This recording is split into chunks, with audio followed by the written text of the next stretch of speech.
Alright, hey everyone, Somnus here. Gonna go ahead and start this Let's Play of Final Fantasy 3.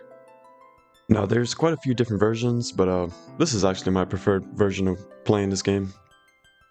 I actually prefer the 3D remake to other versions. Although if this is your first time playing, Pixel Remaster is actually pretty good. Probably the definitive way to actually play this. But yeah, we actually have a gallery, which is pretty nice. You don't really have anything unlocked currently, but you can go ahead and start unlocking songs and then come back here and play them, which is pretty cool. I like when games do that. But without further ado, let's go ahead and start this Let's Play. So yeah, I've played this game quite a few times. Try to tell you guys everything I know about this game. Here we have this opening cutscene.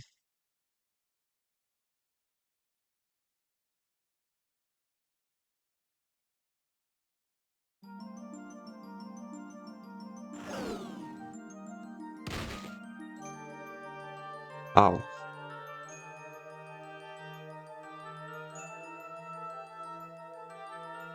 Not sure if I'm going to be commentating everything, but commentating over the dialogue I meant. But yeah, we seem to be in a cave. Let's see what's going on. This game is pretty easy to familiarize yourself with. And what I like about this version is you actually have an auto battle. 3 goblins, they're not much of a trouble.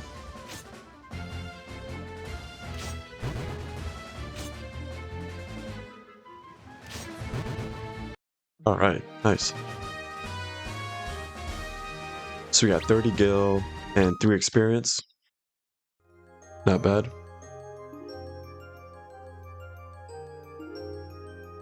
So yeah, this game starts off pretty interesting. Falling down a little cave and getting ambushed. Now experience is actually... a lot of your strength actually comes from your jobs, not your levels. When you level up, your stats go up, your HP goes up, your magic charges. But that job level number right there is the bread and butter. The higher you get that, the better the job. You end up doing a lot more damage. With different jobs, that ends up doing different things too, but I'll explain that as we get to it. First thing I like to do is change a lot of my configurations. Definitely want text speed on fast, cursor memorize, and set this to run. There we go. I like to keep Lunif in the front row. Yeah, funny enough, this is actually the very first turn-based RPG I've ever played, so has a lot of importance to me. Extremely nostalgic too. And as you know, auto battle actually carries over. Here we have ooh, nice, a leather shield and a potion. Now this is actually one of these games where you want to pay attention to constantly upgrading your armor, because the absolute smallest increase makes the biggest difference. So as you can see, defense goes up by 2. One thing to get in the habit of checking is your magic defense. Something may look good for your defense, but may not do much for your magic defense. And that's going to be key for surviving a lot of boss fights. So our magic defense went up by 1. Yeah, you always want to make sure your characters are fully geared up. Otherwise, you are going to run into some trouble with the bosses. This game is actually on the more difficult side compared to a lot of the other Final Fantasies. I'd say this is like in the top 5, easily. Although I think Final Fantasy 5 and 13 is definitely more difficult. This game is just, it could be archaic at times and pretty old school. Here we have some more goblins. Not much to them. I did forget to mention that I think it's about 5 actions. 5 actions in battle is what gets you your job level increase, so we should be getting one right now. Yep. Now the freelancer's cool, which is the default job we have now, but definitely gonna be changing it first chance I get. Oh, we got ourselves a longsword. Go ahead and put that on. You can dual wield in this game, which eventually I will do that with certain job classes, but For now, you're not gonna see a big difference, honestly. So you're better off just keeping the shield. Alright, on to the next room. We might actually find some tougher enemies here. Nice, we got ourselves an Antarctic Wind. You definitely want to hoard those. Don't go using those early on. Trust me, they're significantly better if you use them later. Alright, new enemies. And I forgot to turn off auto battle. But it didn't matter too much. There's also one more enemy down here. But as you can see, these guys still fall down to one hit. They give a lot more experience. 12 gil, 5 experience. This is one of those games where you share experience. The more people that join your party. Oh wow, what was that encounter rate? Oh shit. This is the enemy that I was referring to. I think it's Blue Wisp. We might not be able to kill this guy in one hit. Yeah. This is, I guess, the benefits of having 2 weapons, but taking minimal damage with that shield. Nice, and that's the most experience you can get here, I believe. Gained a level and got ourselves a potion. Yeah, like I said again, job levels are very important. Job level 3. Not with the freelancer so much, but as soon as we get access to other jobs, that's going to be a priority, getting that job number up. If you're running even lower on hit points than I am, you might have to use a potion, but don't use it if you don't have to. Another Antarctic one, nice. There's actually a healing spring right here that will heal you for free. I'm gonna go ahead and keep auto battle. These battles here are very simple. Not much flair to it.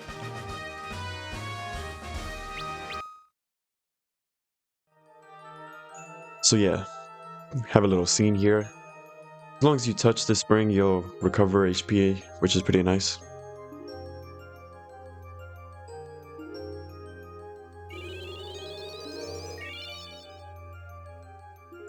Yeah, some of the other Final Fantasies had this as well. Final Fantasy VI comes to mind. Final Fantasy VI has that in some of the dungeons. Final Fantasy V had it too, I believe, earlier on. Alright, so as soon as you come to this room, best to prepare yourself for a boss fight. This boss fight isn't that hard. In fact, when you use the Antarctic Wind, you can actually defeat this boss fairly easily. But I won't be using it. Like I said earlier, trust me, you do not want to use this item right now. You'll get much more utility out of it using it later on bosses that have weaknesses to ice and you're at a higher level. It seems to do a lot more damage. And auto battle seems to carry over bosses. I completely forgot about that. This boss has around 100 HP, so looks like we'll have to end up using a potion at some point.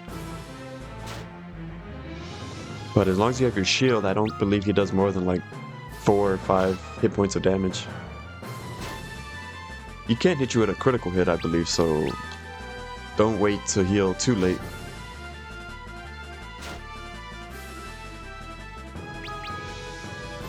But yeah, if you ask me, this is wow, look at that. Alright. That's speeding things up quite a bit. To me, this is probably the most underrated game in the series. I absolutely love it. I know it can definitely be archaic, and it's not probably going to be everyone's tea. Very old school, but a lot of fun with this game. The job system is always a treat. I'm going to go ahead and use a potion. You could potentially use hit me with a critical and then game over. That'd be a bad way to start the Let's Play, wouldn't it be? Plus, this is like the easiest boss in the game. Damn, 2 criticals. And you'll know that you'll finish the fight when he does that signature move. I don't know if you noticed that little dance that he did. So when you're fighting bosses, pay attention to that. 500 gil, nice. Gotta add that to the piggy bank. 20 experience, job level increase.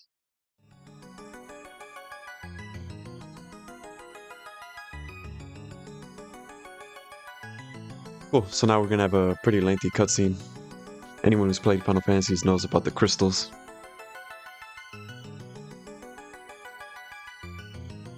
You have been chosen. So it seems we're one of the chosen ones, huh?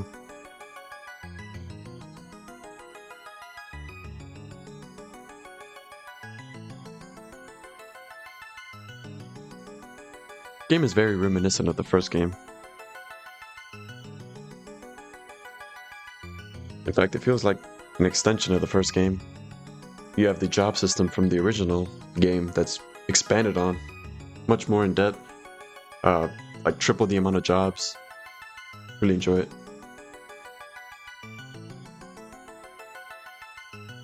So yeah, you know how this goes. Crystals is going to tell you about the dangers of the world and how you are the chosen one, how you have to restore light.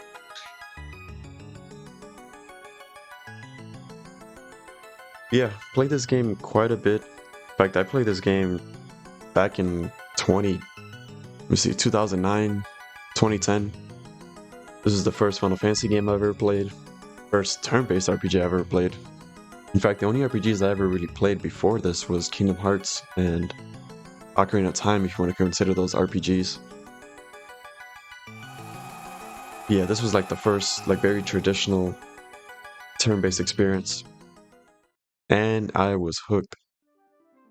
Played it first on the iOS version. Takes me back. Yeah, this is a beautiful world map theme. I love this. It's called Eternal Wind.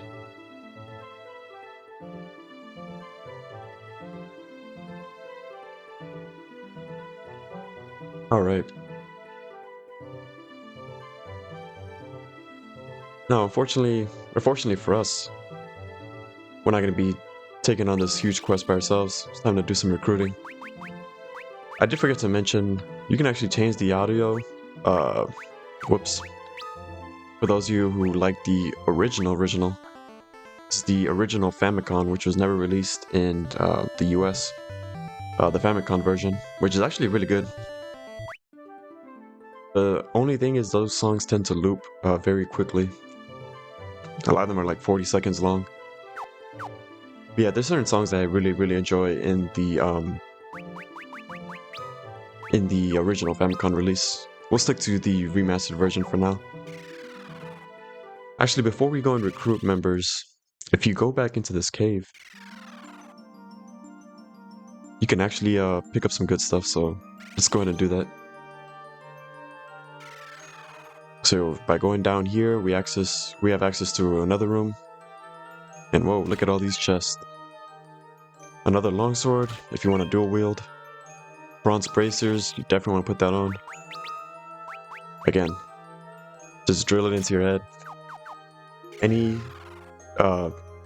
small increase in your defense will make all the difference. You can actually fight some tougher enemies in this, and fight groups of enemies. I'm surprised I'm still fighting goblins.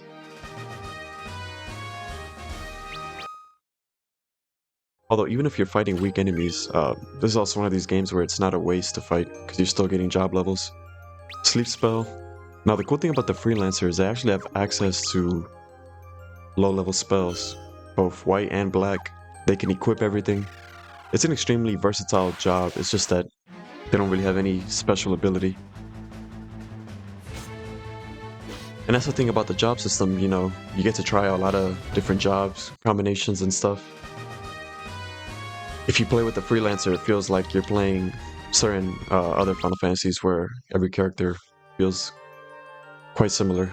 There's nothing really separating them from each other. 2 longswords and a bronze knuckles. This is decent for your monk if you end up going that route, but as your job levels go up, so does his attack power, and eventually those weapons will become obsolete. Yes, all there is to pick up here, just those 5 chests. Which is pretty nice, you know, extra weapons, armor, and magic for our other party members that we'll be utilizing soon.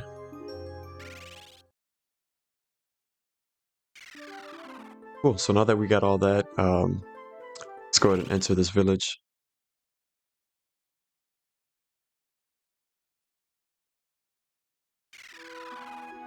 Cool, so here in if you actually talk to this guy, the elders are looking for you. He actually tells you story related. Oh, you can't do it now actually, but you want to come in here and after you want to talk to him.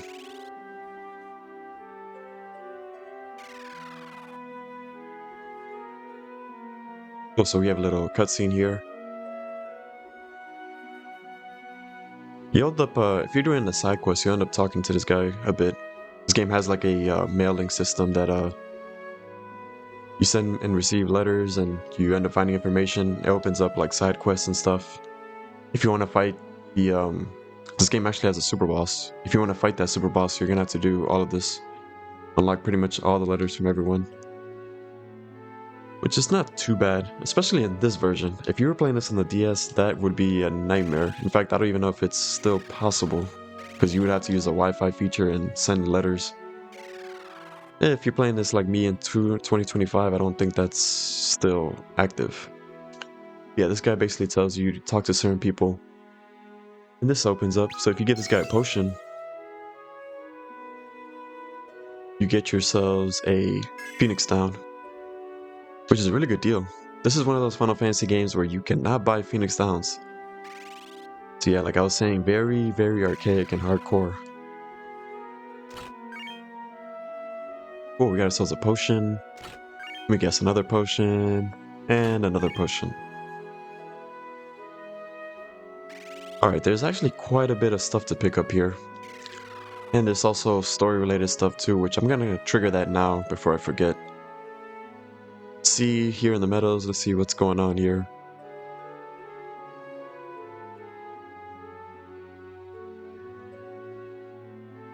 Ghosts don't exist. Now what are these guys talking about? Oh, it looks like they're picking on him. What is going on here? Here is our second character, Ark. I'm gonna keep the default names.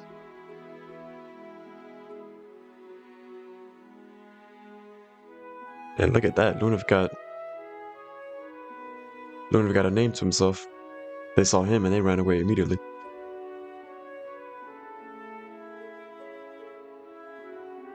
So yeah, as you can see, these two characters kind of already know themselves. Ark seems a bit shy and a bit reserved.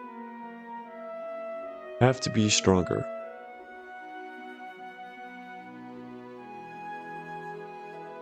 Alright, so here's a little, I mean it's not much, but a bit of backstory on that character, I guess. Get to see his motivations and where he's at. Now, up here, you can actually get into battles here, which is kind of interesting.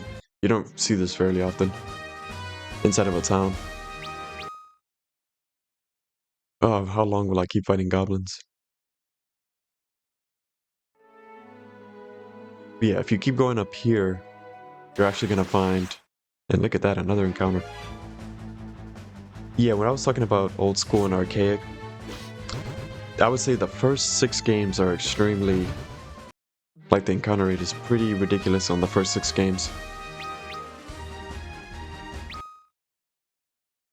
You can always flee, but doesn't really benefit you this early on. Especially when you want to, like, you know, increase your job levels. Antidote, antidote.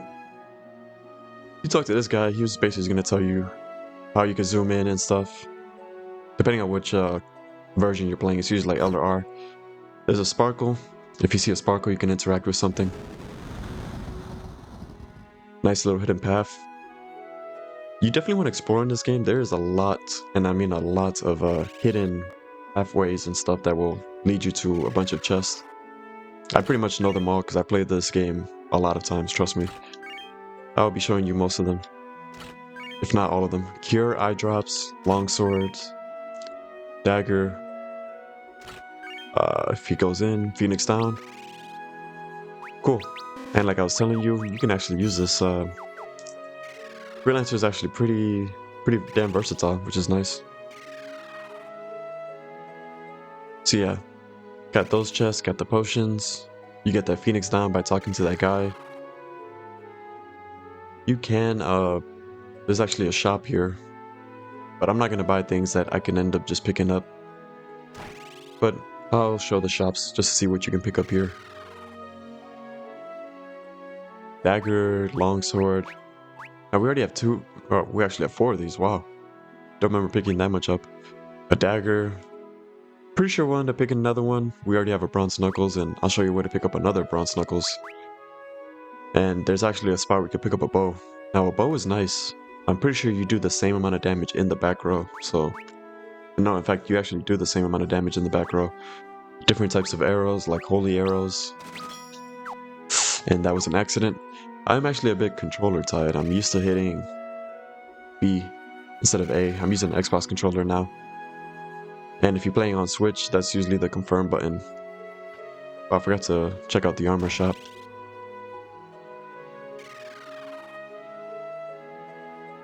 Now, your characters come equipped with a leather armor, I believe.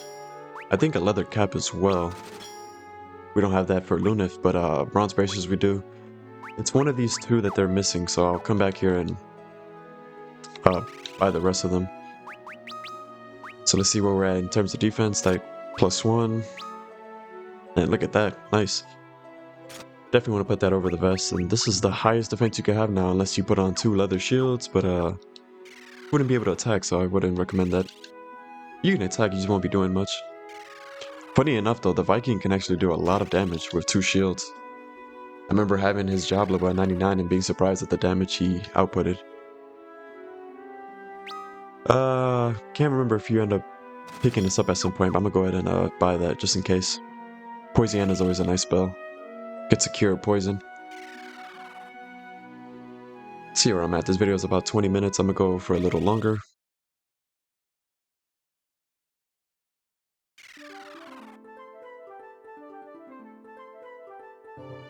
Alright, so another encounter. I'm trying to figure out how I'm gonna go about figure out how I'm gonna go about editing videos, editing out fights. I don't know why the encounter rate in this game, even though this is a remaster, they didn't seem to tweak it. Still like fairly high. You want to go here for the cutscenes to progress with the story. The battles at this point are very, very quick pace, so I'm not gonna edit them out for now.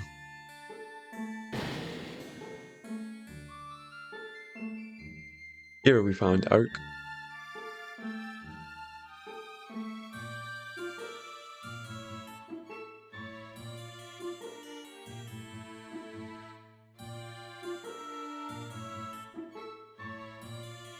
So yeah, he wants to show everyone that, you know, he's not a weakling. He could stand on his own 2 feet. And just like that, we got ourselves our second party member.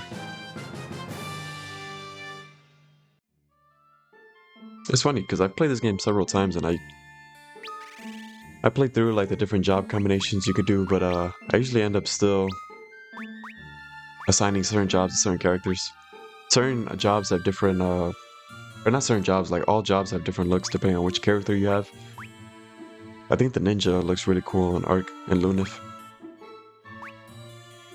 Soon, figure out how I'm gonna want to train. Guess for him I have 2 long swords, and it's the bronze bracers that they don't come equipped with. I don't believe you could buy that here, but I'll end up backtracking to that village.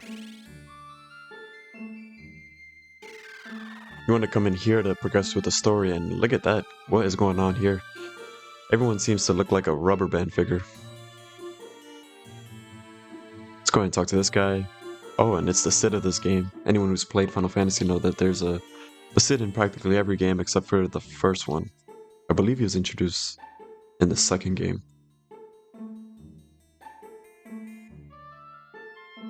Oof, lent you my airship. So yeah, the town is enveloped in a curse. We gotta get ourselves the Mithril Ring. And this guy's gonna let us his access to his airship. Pretty much every Final Fantasy Cid is always some sort of engineer or behind the airships.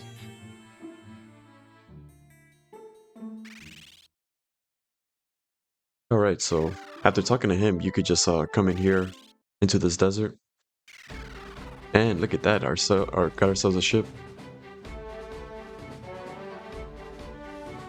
It's a pretty cool airship theme. And it seems that we already have someone on board. Who is this?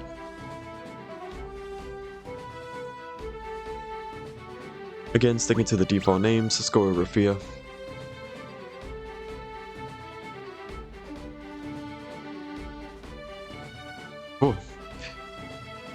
So yeah, her father is Kazus. I think that's how you pronounce it. So she's the blacksmith's daughter. He's another one of the characters that you'll end up sending letters back and forth. Sid is one of them as well.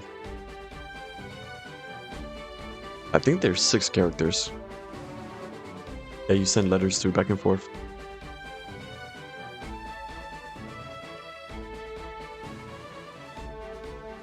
So she's not happy with what she's doing. I know where we can find a ring. Forge a mithril ring for King Sassoon.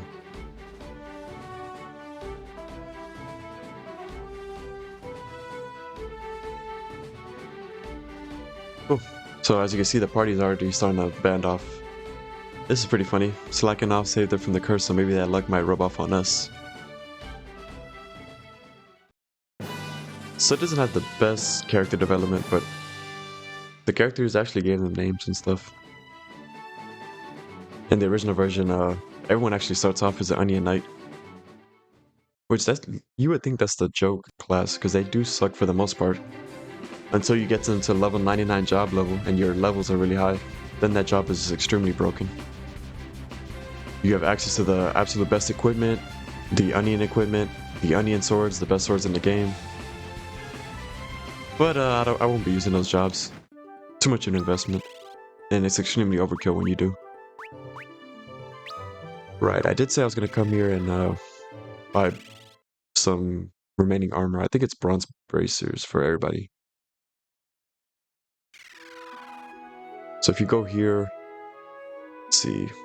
This is one of those games where you'll end up finding a lot of equipment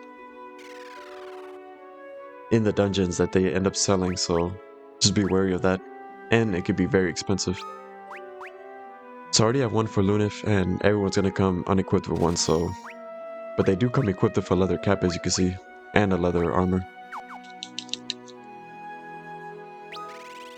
Cool, so go ahead and equip the bronze bracers. I guess longsword, bronze knuckles. I'll give somebody bronze knuckles. I guess her, and then the bow to... I'm gonna give her the bow and put her in the back row and just probably give her all the magic for now. Because I do plan on making her a mage. Go ahead and take that cure off. Cure. Poisiana. The cool thing is, you don't really have a lot of spell charges, but you could just give that to another character when they're running low. At least for now. You can definitely take advantage of everyone being able to cast magic. And I forgot to check out the magic shop. Oh no, I did check out it. They only have Poisiana. Once we lift the curse, we'll have access to other magic. Yeah, I think this is a good stopping point for this part of the episode, or this episode. Had a lot of fun. On the next episode, we're gonna recruit our final party member and pick up some more good stuff, and then eventually head ourselves to our first dungeon. Yeah, had a lot of fun. I will catch you guys on the next episode. Have a good one.